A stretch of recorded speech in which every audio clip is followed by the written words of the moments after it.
The film starts at a party with couples in attendance at the home of Dean and Bunny. The wives are playing a game where they balance a tray with a glass of liquor on their heads, and Bunny ends up the winner.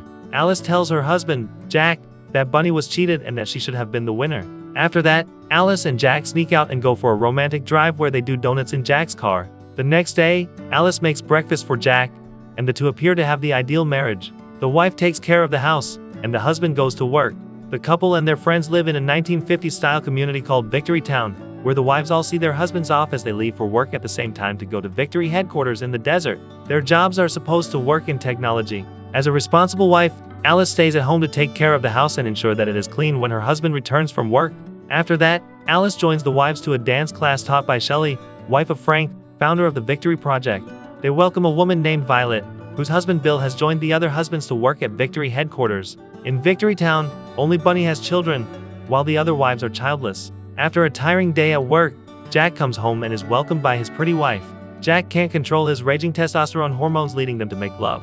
One day, everyone in the community goes to Frank and Shelley's home as they host a party and discuss the next step in their Victory Project. Suddenly, a woman named Margaret speaks up and says that the wives are not supposed to be here. After the party, Alice tries to find Jack. She finds him inside the house, where Jack starts kissing her, leading them to make out. Frank quietly walks into the room and watches, but Jack never notices and Frank slips out again. When the wives are meeting, they talk about how Margaret lost her son.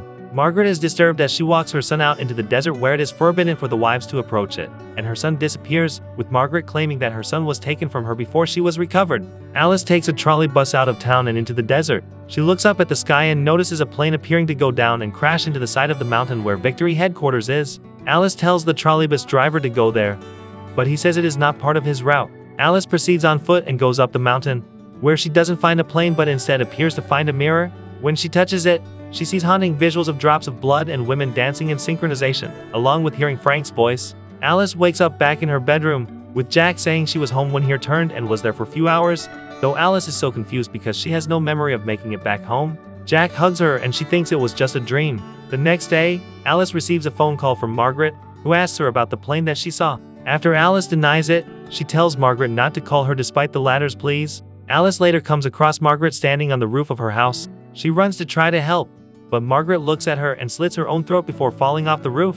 Men in red suits show up to pull Alice away while handing Margaret's body. Later that night, Alice tells Jack about what she saw, but Jack says that Margaret's husband said that Margaret slipped cleaning the window and just needed a few stitches. Alice suspects that something is wrong, thus she is suspicious of her husband. The next day, Jack calls Dr. Collins to check on Alice. After checking her, Dr. Collins stated that Margaret needed stitches after everyone said that she fell out of her window while cleaning it. After he determines that Alice must be exhausted, Alice waits for Jack and Dr.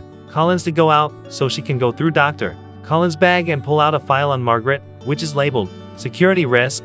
Alice goes through the file and finds most of it blacked out with little helpful information, so she burns the file.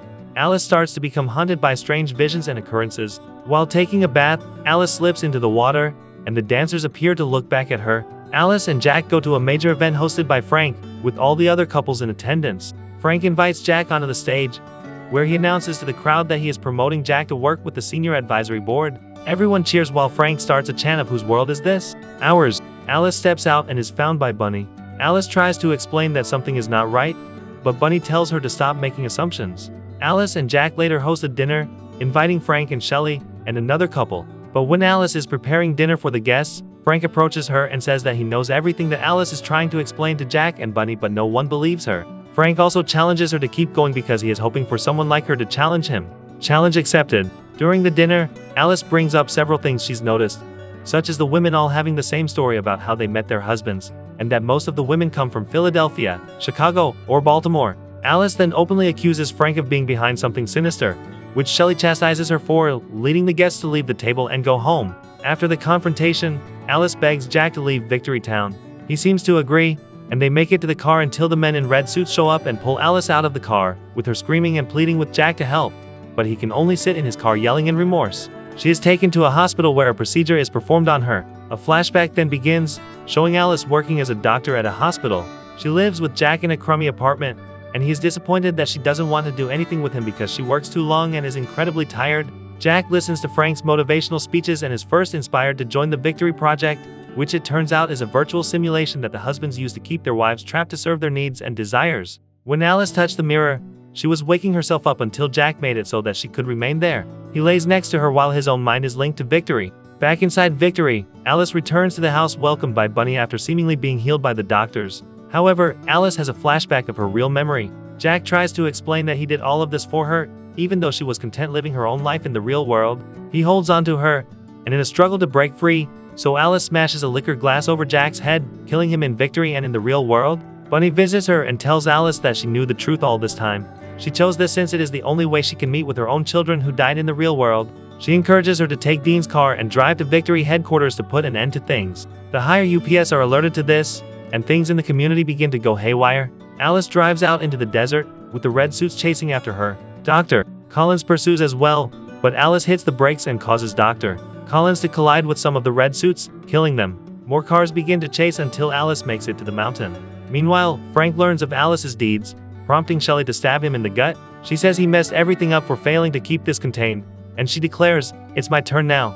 Alice gets the car stuck on the side of the mountain, blocking the path upwards. The red suits begin to climb the mountain to chase her. Alice makes it to the mirror and briefly feels as though Jack is behind her, asking her to stay for him. She runs to the mirror just before the red suits reach her. The film ends with Alice gasping as she wakes up in the real world. Subscribe to watch more videos like this, turn on notifications, and leave a like, it really helps the channel out. Thank you for watching.